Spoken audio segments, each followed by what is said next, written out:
Hi అండి, అందరికీ good morning.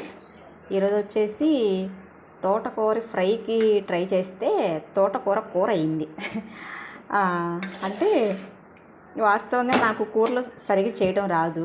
ఎందుకంటే ప్రతి మనిషికి కూడా ఏదో ఒక చిన్న చిన్న లోపాలు ఉంటాయి కదండి. నాకు కూరలు చేయడం రాదు. మొన్న మా చిన్నబ్బాయి అడుగుతున్నాడు, మా నీకు అసలు మీ అమ్మ వంట చేయడం నేర్పించలేదా అని అడిగాడు.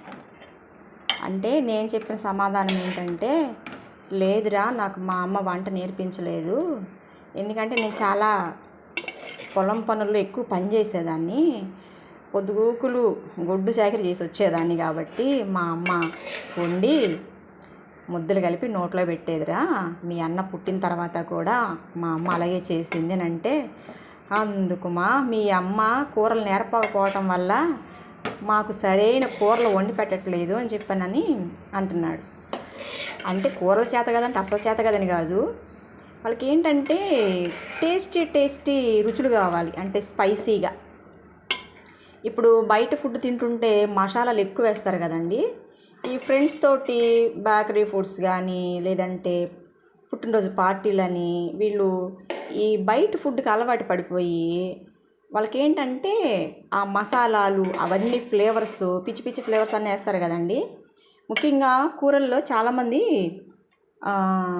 రా సాల్ట్ వేస్తారు, రెడ్ కలర్లో ఉంటుంది అన్నమాట. అది ఎంత ప్రమాదకరమో మనిషికి అది వీళ్ళకి తెలియదు. టేస్ట్ కోసం అని చెప్పనని హోటల్స్లో ఉపయోగిస్తారు, కానీ అది ఇంట్లో మనం వాడం కదా. మనం వేస్తే కళ్ళుప్పు వేస్తాము, లేదంటే మన ఇంట్లో ఉండే సాల్ట్ వేసుకుంటాము. సాల్ట్ కూడా కూర చేసిన తర్వాత వేడి ఆరిపోయిన తర్వాత మాత్రమే వేయాలి, ఎందుకంటే అందులో అయోడిన్ ఉంటుంది కదా. వేడి మీద వేస్తే అయోడిన్ అనేది పనిచేయదు, ఆవిరి రూపంలో బయటకు వెళ్ళిపోతుంది. మనం 99% మామూలుగా వేడి కూరలోనే వేసేస్తాము.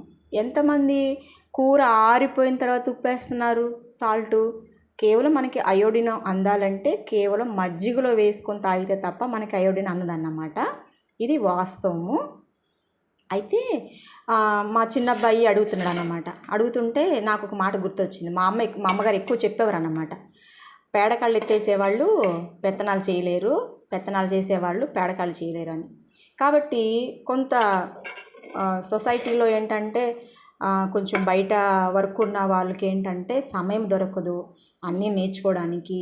కాబట్టి ఇప్పుడు వంటలు ఎక్కువగా చేసే వాళ్ళకి శిక్షణ, ఆ ట్రైనింగ్లో అనుభవాలు ఉంటాయి. ఎవరు ఏ పని చేస్తే ఆ అనుభవాలు వస్తాయి అన్నమాట.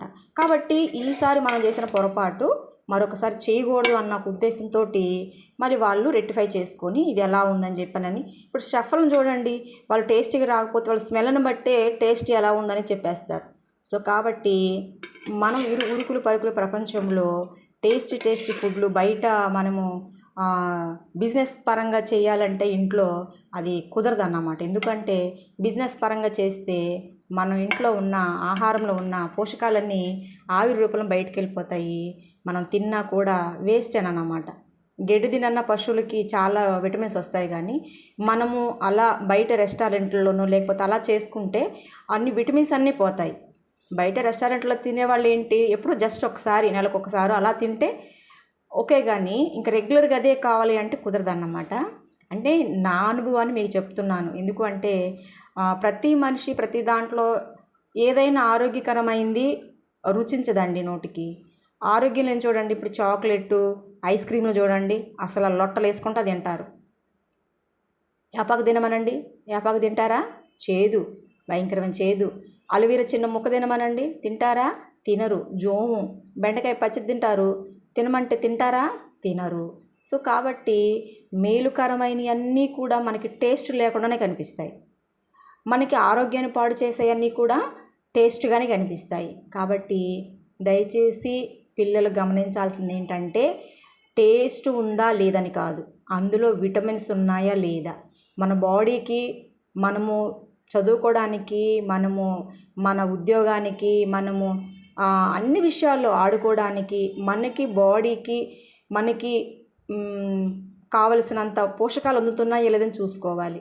సో కాబట్టి ఎక్కడైనా అండి బయటి వాళ్ళు చెప్పిన మాట వింటారు, కానీ మన పిల్లలు మన మాట వినరు. అదేంటో అది ప్రతి ఇంట్లో ఉండేది. మనమే కాదు, గొప్ప గొప్ప వారు కూడా చెప్పే మాట ఇదేనన్నమాట. సో కాబట్టి నేను కూడా అదే చెప్తున్నాను.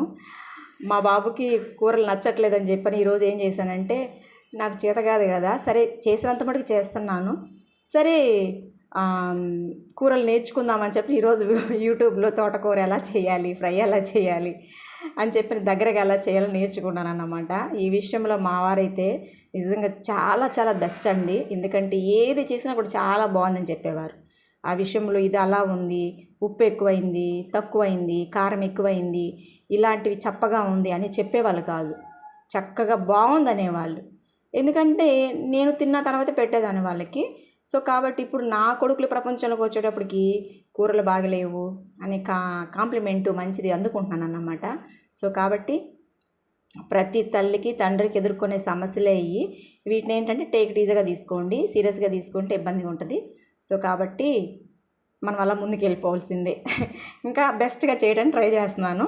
సో కాబట్టి మీరు కూడా ఇంకా పిల్లలకి ఇలాంటి ఫుడ్డు, బయట ఫుడ్ కాకుండా ఇంట్లో ఫుడ్ ఏ విధంగా మనము వాళ్ళకి నచ్చే విధంగా చేయాలని నేర్చుకొని చేయడం ద్వారా మనకి హ్యాపీ, వాళ్ళకి హ్యాపీ. ఎందుకంటే మన పిల్లలు మనకు తినాలి అనేది మన ఆశ.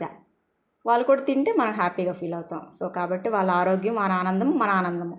ఓకే అండి, బాయ్, థ్యాంక్ యూ.